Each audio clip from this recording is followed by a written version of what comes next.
بہن بھائی سے بھاگ رہے ہوں گے، رشتے ناطے ٹوٹ رہے ہوں گے، ایسے میں اگر کوئی کام آنے والی ذات ہے تو میرے نبی کی ذات ہے۔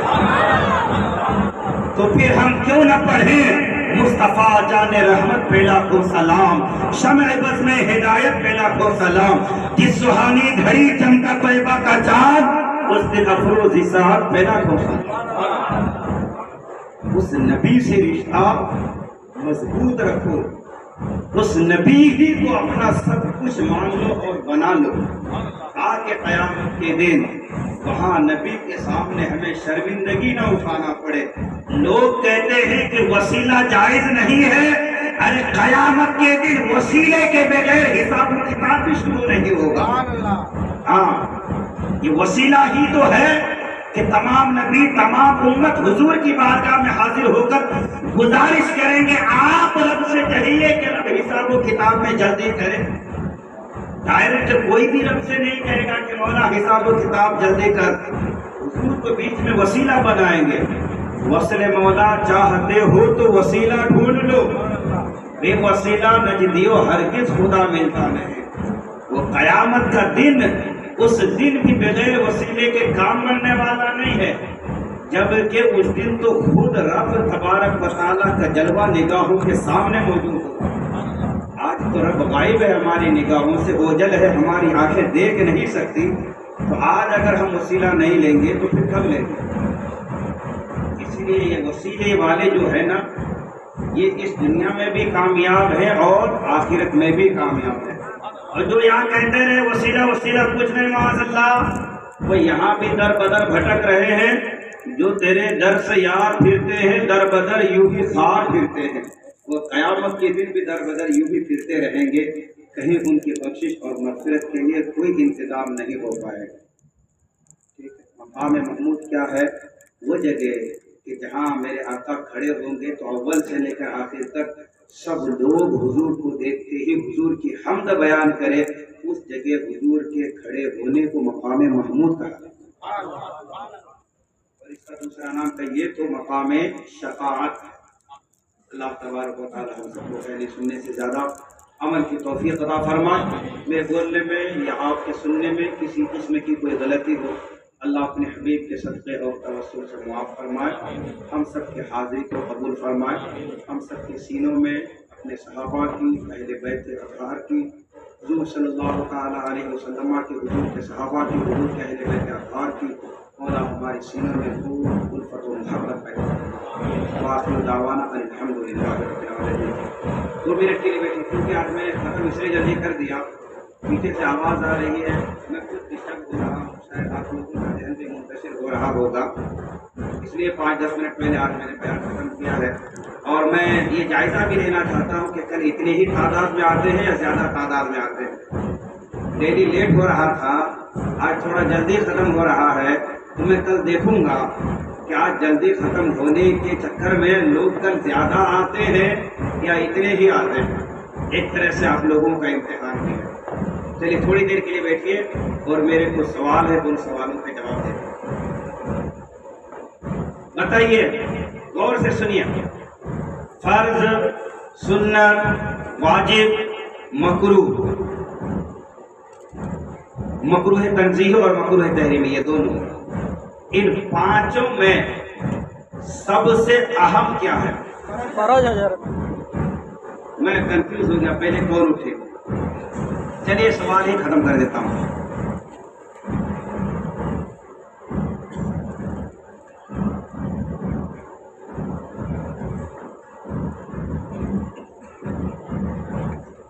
شفاعت کی کتنی قسمیں ہیں؟ ابھی میں نے بیان کی، کیا کیا بتائیے؟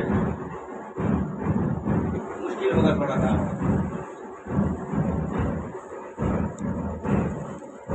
لیکن ادھورا رہ گیا نا۔ جی جہنمیوں کو جنت میں، جی جنتیوں کو مقام ابھی زیادہ، ہاں درجہ بلند تو جہنم میں اگر چل گئے کہیں گے جی تو بھی جنت میں لے کے جاتے ہیں۔ جی جی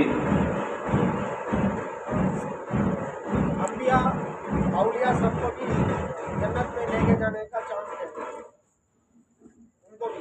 اچھا چلیے آپ قریب قریب پہنچ رہے ہیں، جس کو شفاعت صغریٰ کہتے ہیں. یہ میں نے کافی دیر تک سمجھایا، پھر بھی آپ چلیے قریب قریب تک پہنچ گئے. ہاں چلیے 4. میرے آقا کو بھی شفاعت کا وہ تو میرے آقا کو ملے گا ہی ملے گا. سب سے پہلے تو حضور یہ شفاعت کی قسم نہیں ہے، میں نے جو بتایا تھا وہ الگ.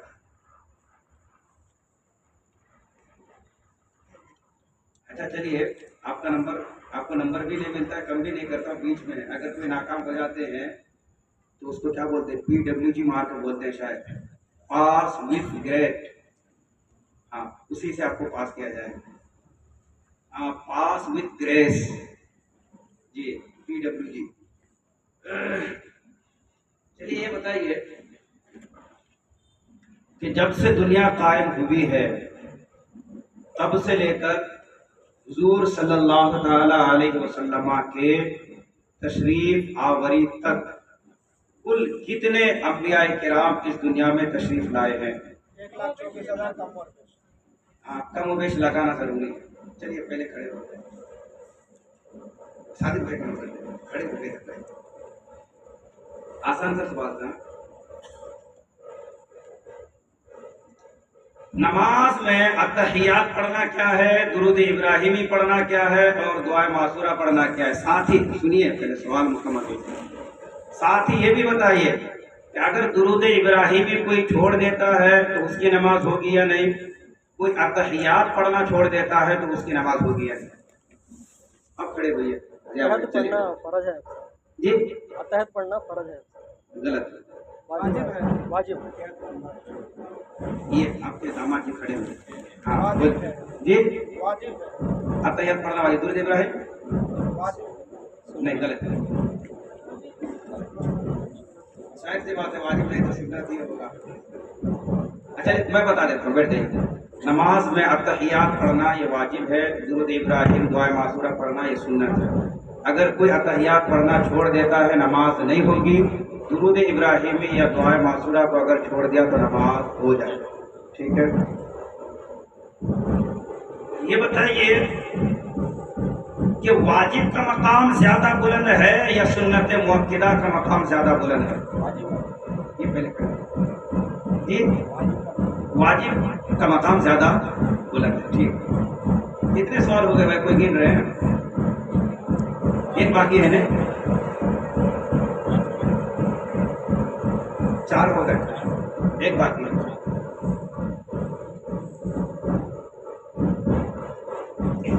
حضور صلی اللہ تعالی علیہ وسلم کے مقدس سواریوں میں سے کسی 2 سواری کا نام بتا دیں. ایک اونٹ ہے حضرت، ایک گھوڑا. نہیں، نام بتانا ہے. نام بتانا ہے. ہم آپ کھڑے ہوئیے، پہنچ رہے قریب قریب. ہاں ایک جی، اور ایک براق کو ایک ہی رات کی سواری تھی، لیکن چلیے ٹھیک ہے آپ کا جواب. ایک اور بڑا ایزی ہے ماموں، لوگ گاڑیوں میں لکھا رکھتے ہیں پسوا. ہاں لوگ گاڑیوں میں بھی لکھ کے رکھتے ہیں. آپ پہنچ نہیں پائے ماموں آج. یہ سوال نہیں تھا.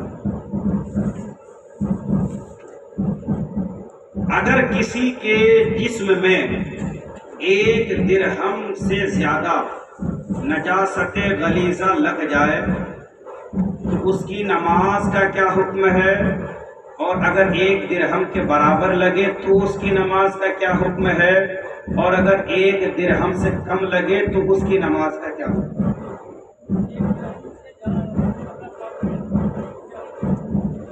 جی جی جی وہ لینا بہتر ہے. جی جی وہ لینا ہے. سنت بالکل صحیح جواب دیا.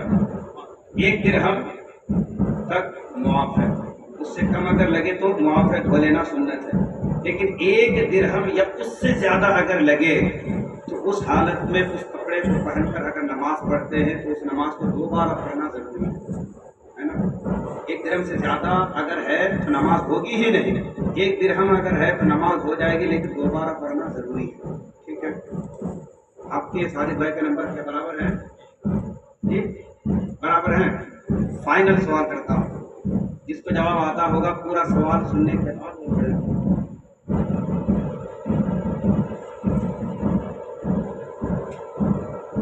روزہ کب سے فرض ہے؟ روزہ کب سے فرض ہے؟ ہمارے آقا کے زمانے سے فرض ہے۔ جی ہمارے آقا کے زمانے سے۔ اب بتائیے، نہیں کب سے کا مطلب یہ ہے کہ کس سن ہجری سے؟ کیا اعلان نبوت کے بعد ہی روزہ فرض ہو چکا تھا یا ہجرت کے بعد ہوا تھا؟ ہجرت کے بعد تو ہجرت کے کتنے سالوں کے بعد روزہ فرض ہوا تھا؟ یہ کوئی بھی بتا دیجئے، پورے 5 نمبر کا ایک سوال ہے۔ ہجرت کے بعد حضرت، جی ہجرت کے 13 سال کے بعد نہیں، ہجرت کے بعد نہیں، ہجرت کے دوسرے سال جب حضور ہجرت فرمائے تھے نا، اس کے دوسرے سال میں روزہ فرض ہوا تھا، یعنی کہ اعلان نبوت کے کتنے سال کے بعد؟ جی اعلان نبوت کا اعلان 40 سال کی عمر میں ہوا ماموں، ہجرت کے 53 سال کی عمر میں، ہاں اعلان نبوت کے 15 سال کے بعد۔ بڑا قیمتی سوال تھا یہ، پورے 5 نمبر کا۔ ہاں یہ بتائیے، چلیے درود شریف پڑھ لیجیے۔ اللہم صلی علی سیدنا شفیعنا حبیبنا و کریمنا نبینا مولانا محمد بارک وسلم صلی علیہ صلاۃ و سلام علیک یا سیدی یا حبیبی یا رسول اللہ صلی اللہ تعالی علیہ وسلم۔ مقتدی کی کتنی قسمیں ہیں کوئی ایک بتا دیجئے اور آج کے انعام کے حقدار بن جائے گا۔ مقتدی کی کتنی قسمیں ہیں؟ اے نماز پڑھتے ہیں نا، میں الحمدللہ آپ لوگوں کا امام ہوں، آپ لوگ مقتدی ہیں، تو ایک مقتدی وہ جو شروع سے میرے ساتھ ہے، یعنی جب سے میں نے نماز شروع کی۔ ایک مقتدی وہ ہوتا ہے، اچھا میں تو پھر بتا ہی دوں گا تو پھر آپ کیا ہوتا ہے؟ چلیے بتائیے، میں بہت قریب تک آپ لوگوں کو لے کر پہنچ گیا ہوں۔ مقتدی کی کتنی قسمیں ہیں؟ جی نہیں آ رہا ہے کیا؟ عثمان بھائی آ رہا ہے کیا کچھ ذہن میں؟ اختر بھائی، مقتدی کی 3 قسمیں ہوتی ہے۔ ایک مقتدی وہ جو فرسٹ سے امام کے ساتھ ہے، ایک مقتدی وہ جو 1-2 رکعت ہونے کے بعد آیا، یعنی سلام پھیرنے سے پہلے کبھی بھی آ گیا، ایک یہ مقتدی۔ ایک مقتدی وہ جو پہلے سے تھا، بیچ میں وضو وغیرہ ٹوٹا باہر گیا پھر سے آیا، ایک یہ مقتدی۔ 3 قسمیں ہوتی ہے مقتدی۔ اچھا یہ بتائیے، نماز کی حالت میں اگر کسی کی ٹوپی گر گئی تو وہ ٹوپی اٹھا کر اگر اپنے سر میں رکھ لے گا تو اس کی نماز ہوگی یا نہیں ہوگی؟ نہیں ہوگی حضرت، جی ہو جائے گی؟ ٹوپی اٹھا کر رکھ لے تو نہیں ہو جائے گا۔ نہیں ہوگی؟ اچھا آپ بتائیے کیوں ہو جائے گی؟ کھڑے رہیے، جب صادق بھائی کھڑے رہیے، بتانا ہے نا کیوں نہیں ہوگی۔ یس نو میں تو بہت لوگ جواب دے سکتے ہیں، لیکن پیچھے کا وہ لاجک بھی تو معلوم ہونا چاہیے۔ آپ بتائیے نہیں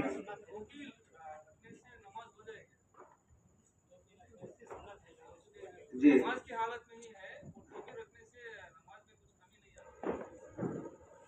مطلب کہ نماز ہو جائے گی، آپ بولے نہیں ہوگی، بتائیے کیوں نہیں ہوگی؟ ہو جائے گی، کیا ہو جائے گی؟ نہیں ہو جائے گی، نہیں ہوگی۔ ٹوپی بیٹھ جائیے، سب لوگ بیٹھ جائیے، مسئلہ سن لیجیے۔ ٹوپی کے معاملے میں یہ بات یاد رکھیے کہ وہ ٹوپی جو گر رہی ہے نا، وہ ٹوپی کیسی ہے؟ یہ جو بادشاہ بھائی، سراج بھائی، مطلب یوں سمجھ لیجیے جو برکاتی ٹوپی لگائے ہوئے ہیں، میں کس کا نام بتاؤں؟ یہ برکاتی ٹوپی اگر نکل جاتی ہے، گر جاتی ہے، اس کو آپ ایک ہاتھ سے اٹھا کر اپنے سر پہ رکھ سکتے ہیں۔ ایسی ٹوپی اگر نماز کی حالت میں گر جائے، اٹھا کر اپنے سر پہ رکھ لیے، نماز ہو جائے گی۔ لیکن وہ ٹوپی جو سید صاحب ہمارے نانا لگائے ہوئے ہیں، سید صاحب موجہ والے، ایسی ٹوپی اگر گر جاتی ہے نا، تو یہ ٹوپی ایک ہاتھ سے آپ نہیں لگا سکتے، اس ٹوپی کے لیے دونوں ہاتھ کا استعمال کرنا پڑے گا۔ ایسی ٹوپی کو اگر آپ اٹھا کر لگائیں گے تو نماز نہیں ہوگی۔ کیوں؟ اس لیے کہ ہر وہ کام جس میں دونوں ہاتھوں کو یوز کرنا پڑے تو اس کام کو عمل کثیر کہا جاتا ہے۔ اب یہی سے یہ مسئلہ بھی سمجھ لیجئے کہ نماز کی حالت میں اگر کوئی گنڈی لگائے، کیا بولتے ہیں گنڈی کیا؟ ہاں، یہ اگر کوئی لگاتے ہیں تو نماز نہیں ہوگی۔ کیوں؟ دونوں ہاتھ کا سہارا لینا پڑتا ہے۔ لیکن اگر ایک ہاتھ سے کوئی لگا سکتا ہے تو نماز ہو جائے گی۔ ٹھیک ہے؟ تو ٹوپی کا یہ مسئلہ ہے، ایک ہاتھ سے لگانے والی ٹوپی ہے، نماز ہو جائے گی، ایک ہاتھ سے اگر آپ لگا سکتے ہیں، دونوں ہاتھ سے سہارا لینا پڑے تو نماز نہیں ہوگی اگر آپ نے ٹوپی اٹھا کر لگا لی، ٹھیک ہے۔ چلیے مسجد میں داخل ہونے اور مسجد سے نکلنے اور بیت الخلاء میں داخل ہونے اور اس سے نکلنے کی دعا سنا دیجیے، آج کا انعام لے لیجیے، وہ ٹائم ہو گیا۔ 4 دعائیں سنانی ہے، مسجد میں داخل ہونے کی، مسجد سے نکلنے کی، بیت الخلاء میں جانے کی، بیت الخلاء سے نکلنے کی۔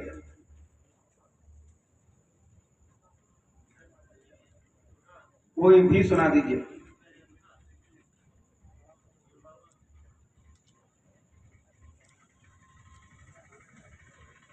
جی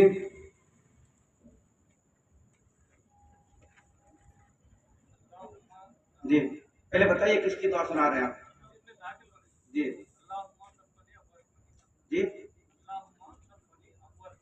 اللہم افتح لی ابواب رحمتک، جی یہ داخل ہونے کی، جی نکلنے کی، جی جی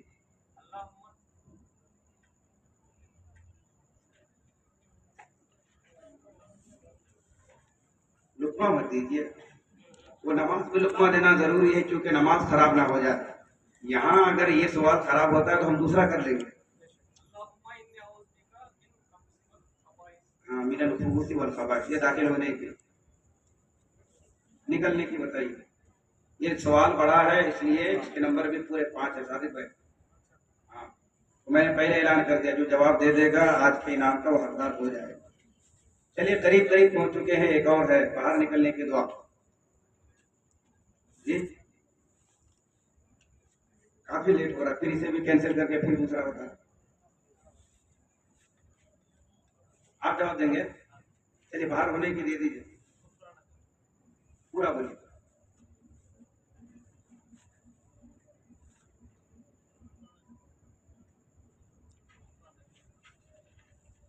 پورا بولیے۔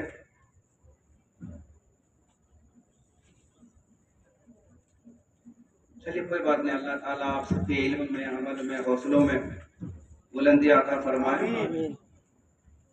چلیے سب لوگ مل کر اگر آپ لوگ اجازت دیں تو صادق بھائی کو انعام دے دیا جائے، نہیں تو لیٹ کافی ہو جائے گا، ووٹنگ ہو جائے۔ چلیے ہاتھ کھڑے کر دیجیے جو جو صادق بھائی کے حق میں ہیں۔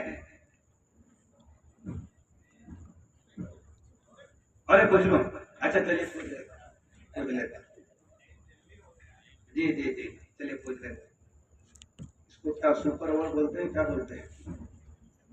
ہاں وہی والا ہو رہا ہے، اور یہ فائنل ہے؟ نہیں فائنل ہے، جب تک چل رہا ہے فائنل ہے۔ درود شریف پڑھ لیں، اللہم صلی علی محمد سیدنا شفیعنا حبیبنا و کریمنا نبینا مولانا محمد بارک وسلم صلی اللہ علیہ وسلم علیک یا سیدی یا حبیبی یا رسول اللہ صلی اللہ علیہ وسلم۔ نماز جنازہ میں چوتھی تکبیر کے بعد کیا پڑھنا ہوتا ہے؟ کوئی بھی بتا دے اور آج کا انعام لے کر کرے۔ نماز جنازہ میں بھائی 4 تکبیر ہے نا، چوتھی تکبیر کے بعد کیا پڑھنا رہتا ہے؟ دعا پڑھنے کا دعا پڑھنے کا کیا پڑھنا رہتا ہے؟ پہلے میرے سوال کو سمجھیے پھر جواب دیجیے۔ چوتھی تکبیر کے بعد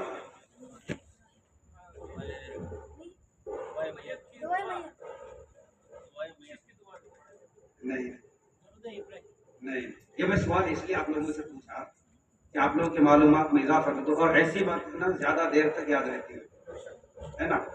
یہ میں نے سوال اس لیے کیا کہ نماز جنازہ میں بہت سے لوگ غلطی یہ کرتے ہیں، ایک طرف سلام پھیرے تو ایک ہاتھ چھوڑتے ہیں، دوسری طرف سلام پھیرے تو دوسرا ہاتھ چھوڑتے ہیں، یہ غلط طریقہ ہے۔ میں بار بار عید میں بھی بتاتا ہوں آپ لوگوں کو کہ جہاں کچھ پڑھنے کا رہتا ہے تو وہاں ہاتھ باندھ کو رکھنا، لیکن جہاں کچھ پڑھنے کا نہیں تو وہاں ہاتھ چھوڑ دینا۔ نماز جنازہ میں چوتھی تکبیر کے بعد کچھ بھی پڑھنے کا نہیں ہے، دونوں ہاتھ چھوڑ دینا اور دونوں طرف سلام کرنا، سمجھے؟ دونوں ہاتھ چھوڑ دینا ہے اور دونوں طرف سلام پھیرنا، کیونکہ کچھ پڑھنے کا نہیں ہے نماز جنازہ کی چوتھی تکبیر کے بعد۔ اسی لیے عیدین کی جو نماز پڑھتے ہیں نا، وہ نماز عید الفطر، عید الاضحیٰ، اس میں جہاں جہاں پڑھنے کا ہے وہاں وہاں ہاتھ باندھنے کا ہے، جہاں پڑھنے کا نہیں ہے وہاں ہاتھ چھوڑنے کا حکم ہے، ٹھیک ہے؟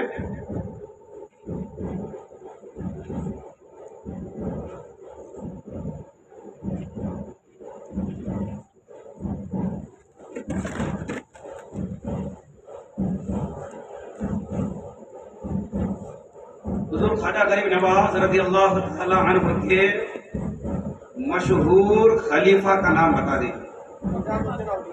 امیر بھائی کھڑے ہوئے، امیر بھائی کھڑے ہو گئے تھے بھائی جی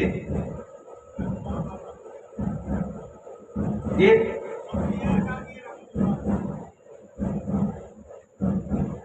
پورا نام بولیے۔